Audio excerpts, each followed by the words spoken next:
It's time for this week's episode of Brandon Sports Talk, featuring in-depth interviews from those who are trending in the world of athletics.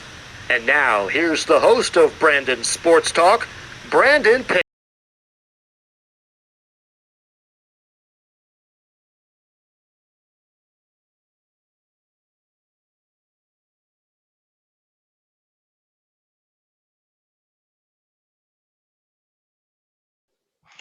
Welcome back to Brandon Sports Talk. In today's episode, I had the privilege to interview the Appalachian State assistant baseball coach, Justin Aspengreen. How are you doing today? I'm wonderful. Thanks for having me. That's good. Can you talk about your coaching experience and how you got started?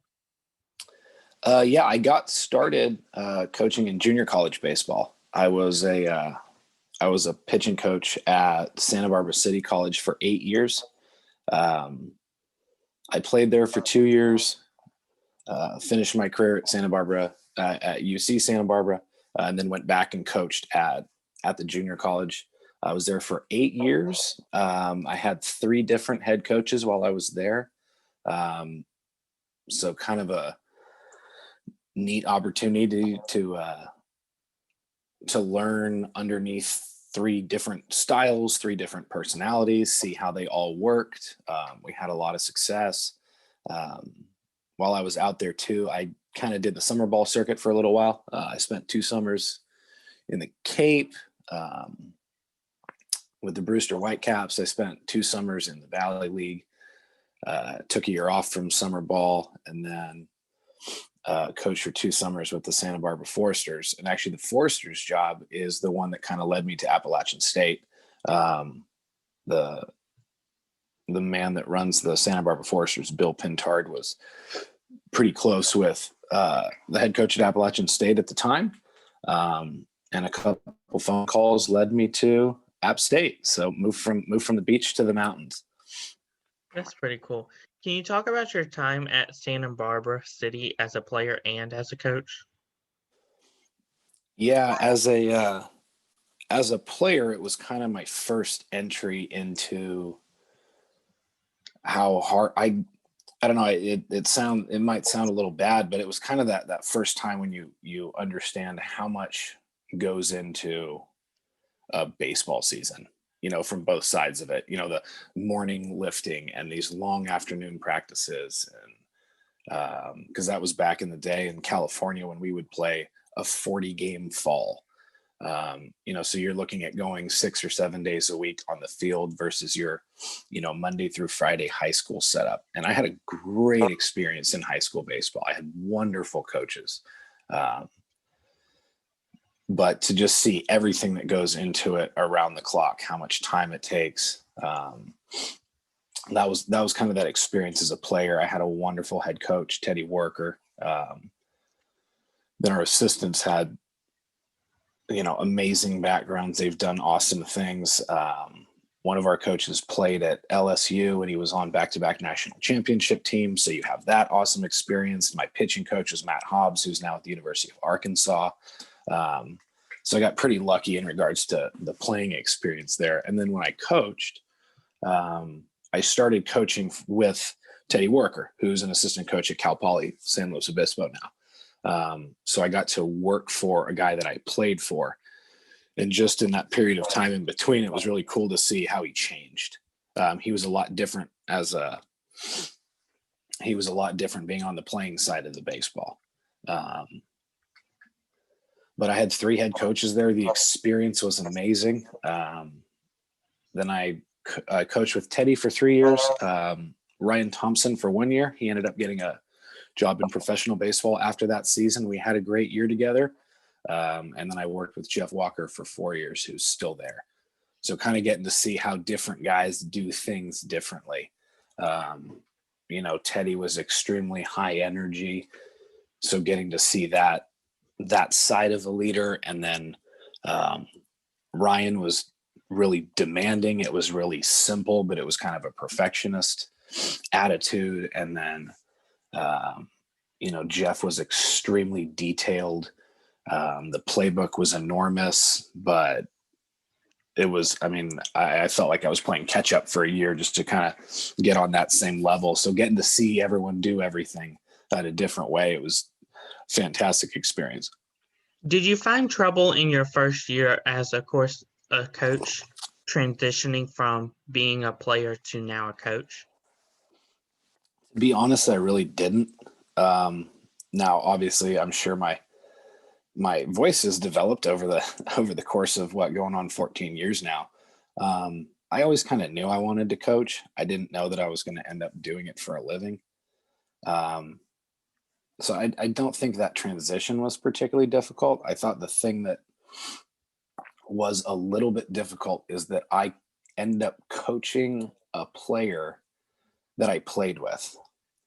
So when I was a fifth year senior at UCSB, a teammate of mine that redshirted that year ended up transferring down to Santa Barabra City College for the next 2 years. So I was in charge of a former teammate. So that's always kind of an interesting scenario. I don't know how it played out, but just having a completely different relationship from 1 year to the next.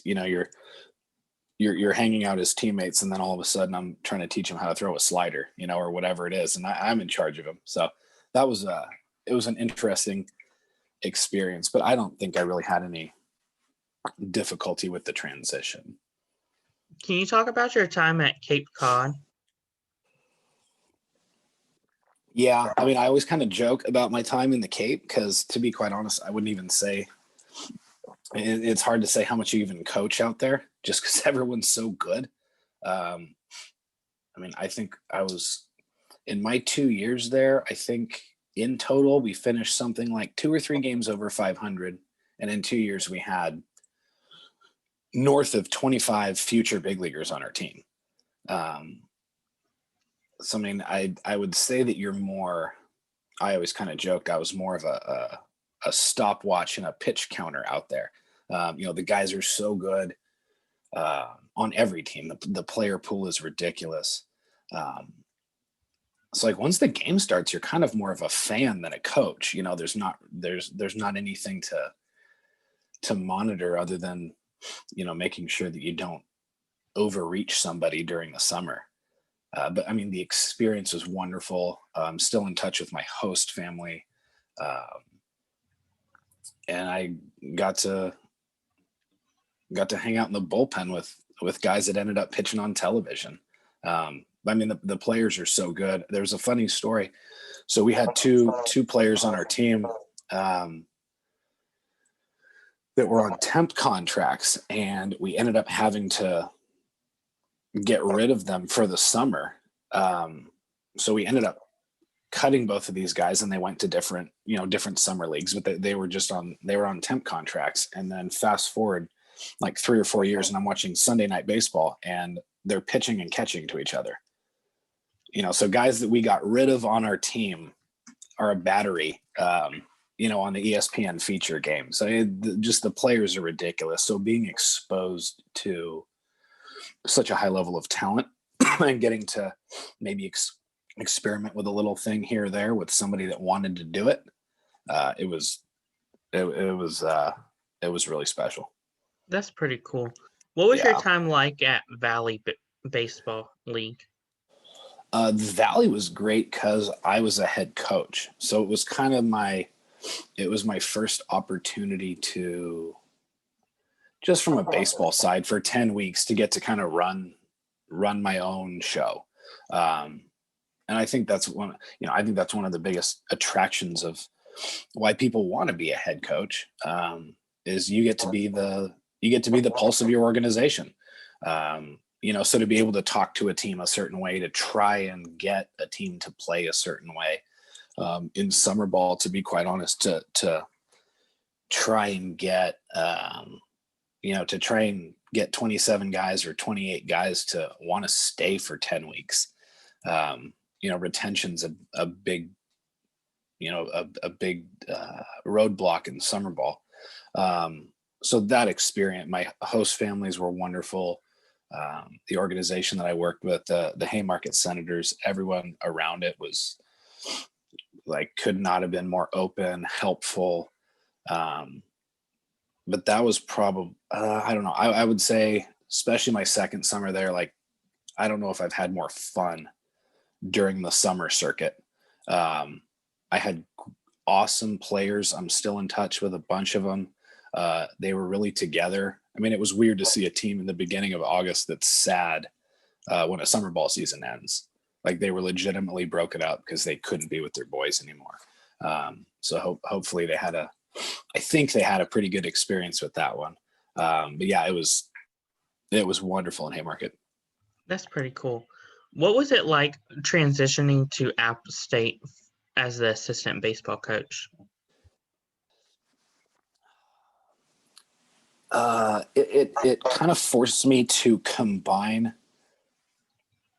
because basically what I was doing is I was going from junior college to a group of 5 conference at the Division I level, but I'd been exposed to Division I baseball players coaching in the summer. Like, I knew what that talent stock looked like. I played Division I baseball. So it wasn't like I wasn't familiar with, it wasn't some big leap of faith to go, work with some higher caliber athlete that I'd never worked with before. But the big one was kind of transitioning the way that I operated in the spring at Santa Barbara City College, and then combining that with the talent pool that I was used to working with in summer ball. So kind of putting those two things together, because whenever I'd worked with really high level athletes in the summer,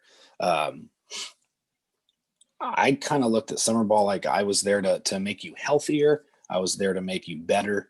And I just wanted to send you back to your school saying, I think I got better this summer. But now I'm taking those same athletes that I had that approach with, and I have to build an entire system.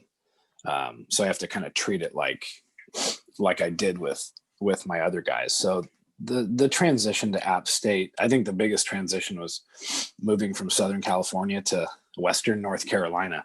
I don't think the baseball side of it was some marked transition. I did have to get back used to, and it definitely took a minute. I had to get back to, the hardest transition was getting back to how to do the things at the level that you're at. So the way that you can, say, call a game in junior college is markedly different than the things that you need to do in the Sun Belt to win a baseball game. So it was kind of like relearning that, what you had to do as a player almost, or, hey, these things, you can't just keep beating a dead horse like you could over here. So it was more like getting back adjusted to a level that you'd already been at. What are some of the things that you have accomplished at App State? I would say the things that personally I'm most proud of are the successes of the players. I mean, at the end of the day, we're as good as the performance of the other people on the field. So, my first year there, obviously I had no hand in the recruitment of the players previously, but to take undrafted high school players and turn them into a 12th rounder. We had another player my first year. I showed up and he was in a sling from Tommy John surgery. And 12 months later, he's a 13th rounder, 12th rounder. We had a junior college converted third baseman that actually took batting practice before he threw a bullpen. And 2 years later, he's a 4th round draft pick during the COVID draft. A JC pitcher with a 4.5 ERA that turns into the Sun Belt ERA champion. And now he's playing professional baseball in Australia and Europe. Those really neat stories of the individuals that go on and do things. I think that's always the thing that I kind of look at most fondly. People came to our school to try and accomplish things for themselves and for their organization. And they did that. They got to go fulfill those things. Those are kind of the things that I look at just from an individual standpoint.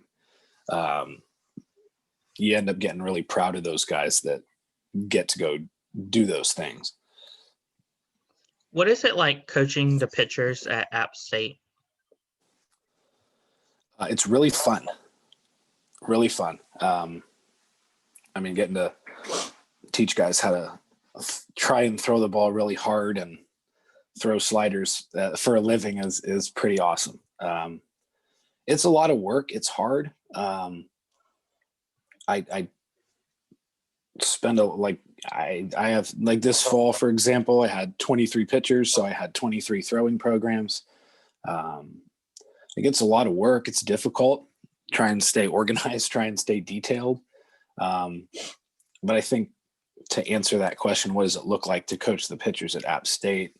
I think it's kind of whatever you want to make it to be. There's days where, we have an individual day and I feel like going, 4-on-1 or 2-on-1 for 9 hours, then that's what it looks like. And then there's those days when, you got exams or something and you have a group throw for 45 minutes and you cut them loose, so there's a lot of ups.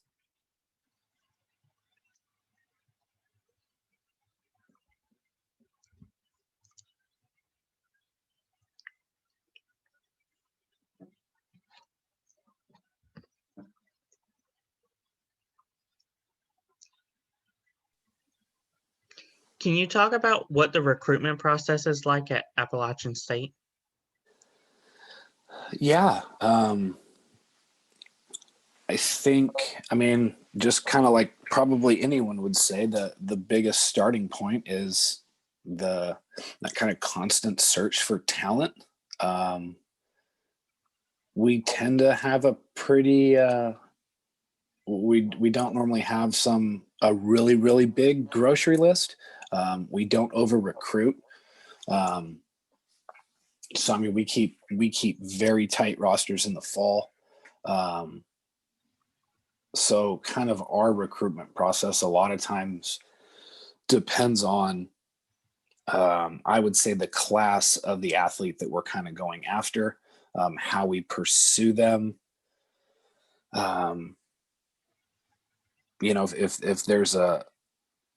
If there's a substantial need immediately, we tend to go the community college route. Kind of our bread and butter has been high school athletes, and then giving them that year or two that they need to develop and get good. We tend to plug our junior college players in immediately. But just the recruitment process is, for us, it's all about getting to know us as a coaching staff. I think that's the biggest one. And it's, I don't think it's, because I've sat in on all those meetings and all those offers, and my head coach Kermit Smith, it's as genuine as you can get. So it's a real attempt in the process to get to know the person and to make sure that they know that they're making a 40-year decision instead of a 4-year decision, because they're coming on a journey with us and we're going on one with them as well. It's a very real process. Can you talk about, of course, recruiting community college players versus going out to look at high school players? Yeah, normally it's, I think kind of the way you view them, the art of it, I think, is with high school athletes, especially with the way that recruiting has gone, where it just keeps getting younger and younger. I think there's kind of that art in projecting the player that doesn't have all the raw measurables that, you would think, the guy that's not necessarily the tallest or the guy that doesn't necessarily throw the hardest. So on the high school side of it, you are kind of forecasting. You're forecasting a high school athlete, whereas with a junior college athlete, particularly the way that it's kind of worked for us, is we recruit junior college players to come in and play immediately. That's the goal. And again, it's kind of different because I would argue back in California, or on the West Coast specifically, my experience as a coach trying to get my guys recruited was that the junior college player out there, while they might go be an All-American, they tend to get recruited to plug a hole at the end of a recruiting class, to fill a draft spot, something like that. Whereas will go out and go get a junior college player to be just to fulfill more immediate roles, I would say. Now, that's not to discount the fact that I had a ton of pitchers that went and did really neat things at four-year schools after they were recruited, but it does feel a little bit different being on this side of the country. But just you're forecasting a high school athlete, you're looking at a 15 or 16-year-old potentially versus a junior college player. You're kind of looking at him and asking yourself, could this guy play on my team immediately? Can we just plug this guy into the lineup? Could we put him on the mound and we would be just fine? So you're looking at a more developed athlete. It's easier on the eyeball test, I would say. But again, kind of our bread and butter has been the high school athlete and then the developmental process after that. Can you talk about the official visit at Appalachian State and what that looks like? Well, if you do it in the fall, you're going to get to go to an awesome football game, most likely. We have a 30,000 seat venue that we've plugged, upwards of 35, 36,000 people in. But it's, we play to that. We have an amazing football setup. The kids love it. But we tailgate, we take them down on the field. We watch a game, but the majority of the time, we always try and have the family in. Cause again, picking a college is a family decision. So the more time we can spend with, we're on the phone and we're talking to the kids all the time, but really getting to know the family, getting to know the parents. I feel like I spend more time talking to mom and dad than I do the players when they're on campus. Cause again, they're the ones that are, I don't know. I haven't sent a kid to college, but I got to imagine if you're the one signing the check at the end of every semester, you want to know that, that your son's in good hands. So, I feel like it's an attempt to connect with the entire family. We want to know your parents. We want to know your siblings. I would say that's kind of the biggest part of it. I know that's at least my emphasis is, you're going to find out a lot from these kids' parents. But we do try and make it an entire family deal. If we can, we always encourage it, but it's going to be awesome food. It's going to be a really fun football environment, most likely.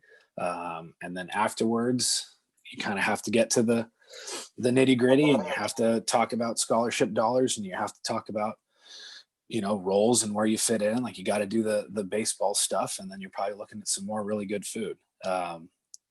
So, those official visit days are always a lot of fun. But I would say my biggest focus is trying to get to the family side of it.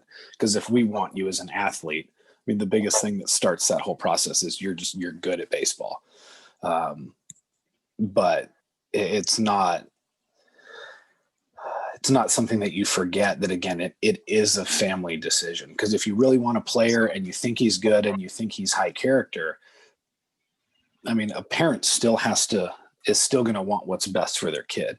So if you can separate yourself by the parents knowing, hey, my son is going to go have this amazing experience, and I know who's taking care of him on a daily basis, I think that can be a separator. And I think it's something that as a group, between Coach Smith, our recruiting coordinator, Coach Johnson, who's amazing at it, I think the personal full family connection's the biggest part of that official visit day. That's pretty cool. Do they get to try on, of course, the black Appalachian State jersey while on the official visit? Oh, like our jersey? Mm-hmm. I'm trying to think if anyone's tried. I don't know. There's a lot of pictures that get taken. I think the biggest one is we just got that brand new AstroTurf field. It's absolutely gorgeous. So I think more than anything you end up getting, because most of the visits are in the fall, it's absolutely gorgeous in Boone. So I don't know about the jersey trying on, or any of that, but it's definitely a photo op up at the field a lot. What advice would you give upcoming high school athletes looking to play college baseball? I think the best advice I can give, I mean, it sounds really, really trite, but try to be as good as you can at baseball and try and be as good as you can in the classroom. I mean, there's, I think people can really separate themselves with effort. And the two things that we have to have for you to get recruited, you have to, one, be good at baseball, and two, you have to be able to get into and stay at an institution. So if you're bad at baseball or you're bad at the classroom, you're not going to play college baseball. But a lot of guys can separate themselves with effort. You know, like good grades are not a reflection of how intelligent you are. They're a reflection of how hard you work. It's a reflection of your work ethic. So, I mean, if you can go get yourself a 4.0 and you can get on our radar as a really good player, I mean, those are the two components that even get you on the map. So, I mean, I would say that's my advice is you have a short life in this game. You know, maybe you start playing T-ball when you're 5, and you're looking at, you know, trying to be recruited by 16, 17, like that's a 12-year baseball life. So when college coaches start looking at you, like you've probably just started lifting weights, you're probably still growing.